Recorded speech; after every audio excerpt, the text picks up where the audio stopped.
saya di kesempatan kali selanjutnya. Mohon doanya. Malah saya mau dipakai hijab. Pakainya hijabnya itu berpadangan bulannya dengan permasalahan ini. Saya itu juga cuma berdoa mudah-mudahan dapat hidayah, mudah-mudahan kasih jalan yang benar, itu aja. Karena Baim aku jadi pakai hijab, karena Baim aku jadi pergi ke kajian, jadi gitu. Jadi aku bersyukur sih gitu. Selama hidup saya itu baru dibilang pelit sampai satu orang. Itu istri saya sendiri. Saya juga sampai bingung. Saya nggak pernah dibilang pelit sama orang seumur hidup saya. Bismillahirrahmanirrahim. Assalamualaikum warahmatullahi wabarakatuh. Kembali lagi bersama saya. Halo warga-warga sosialita, warga-warga plus 62. Nah, kali ini datang dari pengadilan. Nah, yaitu tentang kasus perceraian. Aduh. Namanya perceraian ini seperti sangat runcam ya. Sangat menyakitkan. Nah, kali ini datang dari aktris ataupun selebriti Baim Wong dan juga Paula. Yang dimana telah mengurus kasus perceraiannya. Ya, sangat disayangkan ketika kedua public figure ini melangsungkan ataupun melakukan perceraian, yang dimana sangat akan merugikan anak buah hatinya. Ya, karena perceraian itu akan merusak ataupun mengganggu psikologis dan mental dari anak. Nah, jadi tolong difikirkan baik-baik ketika akan menuju ke hal perceraian ya. Ya. Dan dari kasus ini ada tanggapan dari Baim Wong mengenai alasannya mengajukan perceraian ataupun gugatan terhadap Paula Verhoeven. Nah, mari kita simak videonya.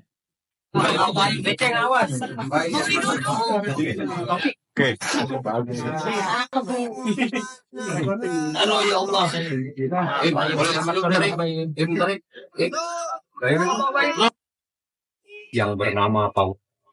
Saya sebenarnya nggak nyangka ya, maksudnya ada di momen ini. Yaitu sebenarnya menghindari. Maaf ya buat wartawan semuanya, saya kan nggak kenal jawab. Wow.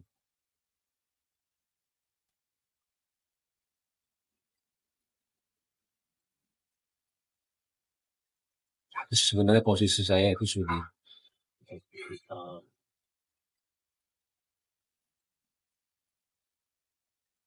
saya memang bisa dibilang dikhianati sama dua orang terdekat saya,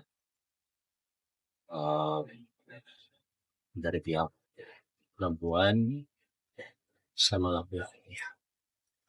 Yang laki-lakinya itu adalah teman baik saya sendiri.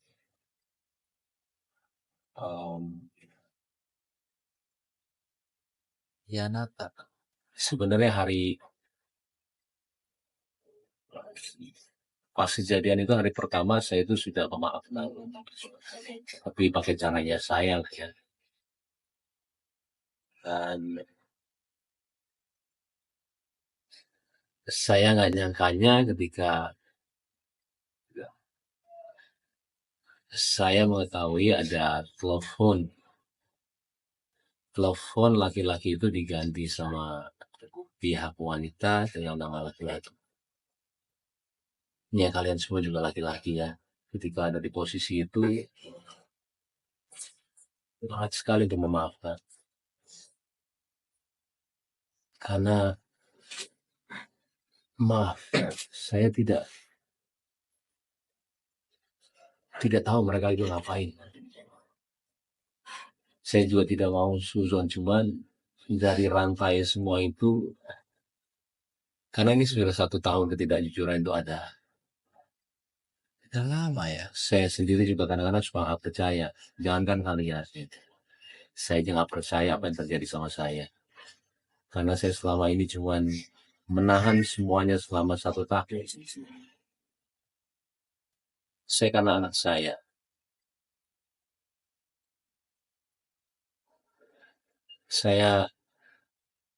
Kalau udah bicara anak, terus terang, apapun yang kalian mau bicara mengenai saya nggak ada masalah sama sekali. Saya tahan semuanya selama berita itu ada ya. Mau saya dibilang pelit, mau saya dibilang beda-beda dia sama orang lain, mau apapun itu saya nggak apa-apa. Saya cuma mikirin anak saya doang. Saya nggak mau mereka itu tahu masalah ini. Cuma sama kesini itu semua ketidakjujuran itu ada terus dan ditambah saya yang nggak ini sendiri ya, maksudnya nggak percaya. Saya tuh mau menyelesaikan secara baik-baik, cuma nggak bisa. Kalaupun saya maaf ya, kalaupun saya bicara yang mau cari panggung, itu adalah momen saya ketika kejadian itu ada. Saya kasih tahu aja sama kalian semua. Dan saya mungkin dipuja-puja sama semua orang ya. Apalagi kalian ada yang bilang juga kalau saya tidak setuju kalau dia itu pakai hijab. Malah saya mau dia pakai hijab. Pakainya hijab dia itu berpadangan bulannya dengan permasalahan ini. Saya itu juga cuma berdoa mudah-mudahan dapat hidayah, mudah-mudahan kasih jalan yang benar, itu aja. Saya nggak mau ada dendam sama dia. Sebenarnya,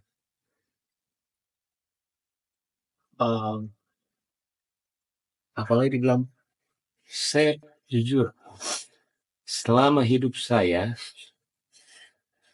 itu baru dibilang pelit sampai satu orang. Itu istri saya sendiri. Saya juga sampai bingung. Saya nggak pernah dibilang pelit sama orang seumur hidup saya. Kalau saya pelit,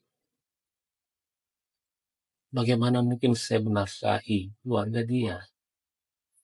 Tanggungannya itu ada di saya. Adiknya kita kerjakan di sini. Adik yang satu lagi juga saya menyiasati untuk buat YouTube tanpa saya mengambil uangnya sama sekali. Bukan saya lebih kayak mengudekan, ayo berarti orang tuanya pun tiap bulan saya kasih melebihi dengan orang tua saya. Kalau kalian mau tahu semua di sini, uang saya itu masuk perusahaan. Tapi uangnya Paula itu ya dia. Saya nggak ambil satu rupiah pun uang dia.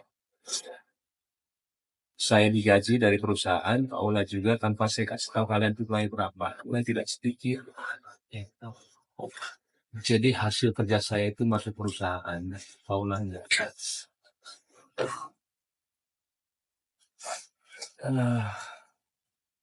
Sebentar. Ketika uang ataupun gaji masuk ke perusahaan lalu untuk menafkahinya bagaimana ini ya? Kira-kira. Kan uangnya masuk ke perusahaan dan perusahaan punya karyawan. Karyawan digaji oleh perusahaan. Oh, mungkin uangnya tidak dipegang oleh Mbak Paula. Sepertinya ini. Kira-kira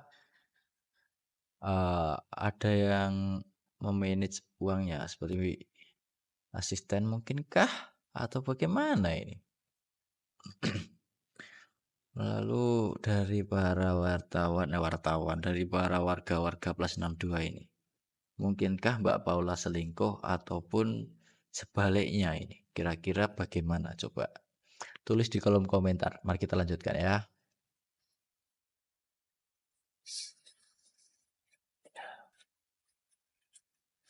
Dan sebenarnya saya juga bingung ketika pembicaraan, maaf harta gono gini itu ada sebelum kita perceraian. Itu karena saya juga menanyakan, buat apa membicarakan harta gono gini? Kan kita belum cerai. Saya itu nggak pernah ngecek handphone istri saya karena saya sangat percaya sama dia. Sekalipun saya nggak pernah. Ketika ada berita itu ada, yang datangnya dari asisten pribadinya, saya nggak ngecek ya, maaf. Ini kasih lihat saya. Terus saya mau ngomong apa? Saya nggak akan jabarin di sini semua. Saya ke keluarga saya tanya harus gimana, ini begini. Mereka bilang selesaikan. Dan juga saya nanya ke ayah saya, satu kunci kehidupan saya dalam kehidupan, saya selalu menanyakan orang tua saya. Keputusan dia dalam keputusan saya. Mama saya udah nggak ada. Ayah saya bilang selesaikan. Mau bukti apa lagi baik? Akhirnya saya datang ke dia. Jadi kalau bilang ini semuanya tiba-tiba, enggak. Saya waktu itu udah nggak kuat juga, tapi bukan masalah ini ya, lebih masalah sifat. Saya datang ke orang tua dia, dan saya udah bilang kalau saya itu sudah tidak bisa. Tapi akhirnya saya coba lagi, saya bilang sama dia terakhir ya, terakhir. Ya setelah terakhir itu tiba-tiba ya kayak gini. Sekali lagi, mungkin saya tidak akan sering untuk ngobrol gini sama kalian ke depannya. Maaf, saya sengaja sekarang begini supaya lihat aja. Saya juga saatnya kali ya, bukan membersihkan nama saya. Kayak untuk sekarang saya nggak tahu ini keputusan yang benar atau enggak. Karena kan saya harus bilang kalau memang ada ketidakjujuran itu. Nah, dari kasus ataupun dari kasus perceraian Bang Paula, dari kasus perceraian antara Mbak Imbong dan juga Paula ini yang dimana Bang Baim ini mengungkapkan adanya ketidakjujuran yang mungkin selama udah setahun lebih dan juga karena sifat dari Mbak Paula ini. Ya, mungkin dari Bang Baim ini sepertinya sudah lelah dengan sifatnya, entah egoiskah atau seperti apa dan tidak ada yang tahu. Yang tahu hanya Bang Baim dan juga orang-orang terdekatnya saja. Nah, ketika menyangkut perceraian, dari agama itu hal yang paling dibenci adalah perceraian karena itu akan merubah ataupun merusak segalanya seperti anak. Itu akan terpengaruh sekali ketika terjadi adanya perceraian karena anak sangat membutuhkan peran dari orang tua. Ketika sudah bercerai, ayah dan juga ibu kan tidak serumah sehingga peran ayah akan berbeda dan juga peran ibu mungkin akan berbeda ketika hak asuh itu tidak eh, dilakukan ataupun diberikan kepada yang lebih baik. Jadi sebelum melakukan hal tersebut coba dipikirkan lagi. Semoga ya mungkin yang dilakukan dari Bang Baim ini menjadi jalan yang terbaik dalam kehidupan keluarganya. Semoga tidak terjadi apa-apa ya. Dan bagi anaknya ada yaitu Kenzo, siapa? Lupa. Ya semoga Bang Baim dan juga Mbak Paula mendapatkan jalan yang terbaik dari apa yang telah mereka pilih. Nah, ini ada tanggapan dari Mbak Paula terkait Bang Baim sendiri. Mari kita simak. Tanpa berlama-lama langsung saja. Cekidot. Ya Allah, terima kasih ya udah kau hadirkan seorang Baim dalam hidup aku. Kenapa? Karena mungkin karena Baim aku jadi sholat 5 waktu. Lu masih bisa ngomong gini sekarang? Iya, dulu aku sadar waktu itu. Jadi aku tiba-tiba dapat hidayah gitu. Makasih telah hadirkan Baim dalam hidup aku. Karena Baim aku sholat 5 waktu. Karena Baim aku jadi sholat di mall gitu saat itu. Karena Baim aku punya 2 anak yang lucu-lucu, Masya Allah. Karena Baim aku jadi pakai hijab. karena Baim aku jadi pergi ke kajian, jadi gitu. Jadi aku bersyukur sih gitu. Masih ada itu sampai detik ini. Sampai detik ini. Tapi kok penasaran, Bapak ngikutin gak sih beritanya, Pak? Saya nggak ngikutin justru. Jadi Bapak udah sibuk, Mas. Bapak sibuk ya, Pak? Oh, jadi adanya berhijab itu bukan dari hati sendiri, karena dari Bang Baim bisa berhijab, Mbak Paula ini. Seperti yang dikatakan Mbak Paula sendiri, karena Bang Baim ia bisa mendapatkan anak yang lucu-lucu, dia ya memang lucu sih. Ya, terus bisa kajian, menghadiri kajian-kajian, bisa sholat, melaksanakan sholat 5 waktu. Ya, ya mungkin dari pandangan saya ya, ketika orang tersebut tidak tertegun hatinya untuk melakukan hal tersebut, ya mungkin itu dikatakan sebagai alibi saja. Karena ketika hati tidak tertegun, maka eh, ia tidak akan melakukannya dengan tulus dan juga ikhlas. Mesti akan ada berat hati ketika melakukannya. Ya, semoga Mbak Paula ini tetap istiqomah dalam berhijab, tetap terus melakukan kajian, terus sholatnya tepat waktu. Ya, untuk kalian semua yang Muslim, jangan lupa akan ibadahnya, yaitu sholat tepat 5 waktu, karena dengan itu akan dipermudah segala amal perbuatan kita. Nah, dari video tadi ataupun tanggapan atas rasa syukur Mbak Paula terhadap kehadiran di hidupnya selama ini, kali ini Mbak Paula merasa sangat terpukul karena adanya kasus perceraian ini. Ya mungkin Mbak Paula merasa bersalah dengan apa yang telah ia lakukan. Nah, coba kita simak videonya. Silakan Mbak Paula, seperti apa hari ini mediasinya tadi? Assalamualaikum warahmatullahi wabarakatuh. Waalaikumsalam. Terima kasih teman-teman media udah datang, udah sabar. Oke, Paula ngomong tuh. Saya di kesempatan kali cuma mohon doanya. Mohon doanya semoga semua berjalan lancar. Amin, amin, amin, amin. Yang terbaik. Amin, Untuk amin. urusan gugatan, saya serahkan langsung ke kuasa hukum saya. Oh, tadi hasilnya gimana mediasi Bang? Saya permisi ya, saya Kak Paula menghadapi hal ini seperti apa sih Paula? Wait, saya bangun saya. Ini sudah. Saya kuat ada kerjaan nih langsung. Maaf ya. Paula mempersiapkan hati hari ini gimana sih Kak Paula mau datang ke pengadilan? Dan kendalanya nggak Paula? Wartawan heboh sekali ini kawan-kawan. Maaf ya. Tenang Kang, tenang Kang. Tenang Kang, tenang.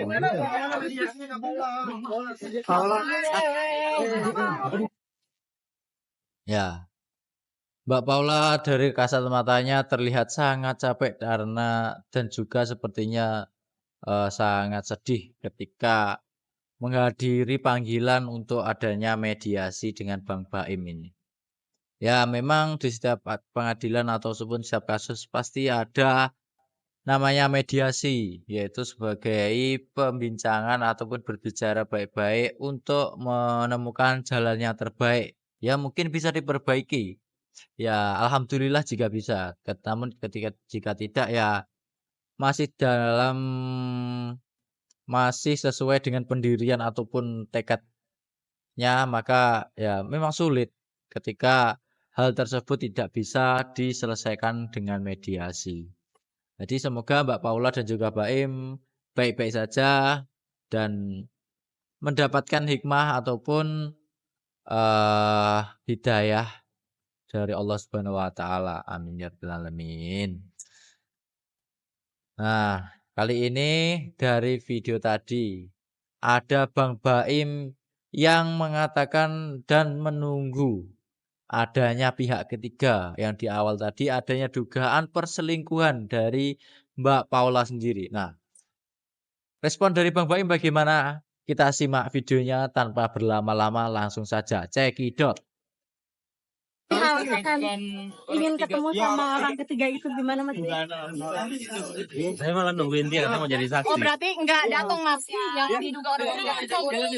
Saya nungguin Mam. Kalau ketemu sama orang ketiga tersebut mau nyampein apa sih Bang Baim? Aduh, banyak banget.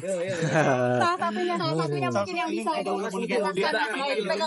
Minta penjelasan kah atau seperti apa? Doain aja dia datang lah. Nanti kita ini. Ketika ada pihak ketiga dalam suatu rumah tangga itu pasti akan menjadi pemicu adanya masalah-masalah baru di dalam keluarga. Jadi ya jangan sampai ada pihak ketiga di dalam keluarga ataupun suatu hubungan antara suami istri.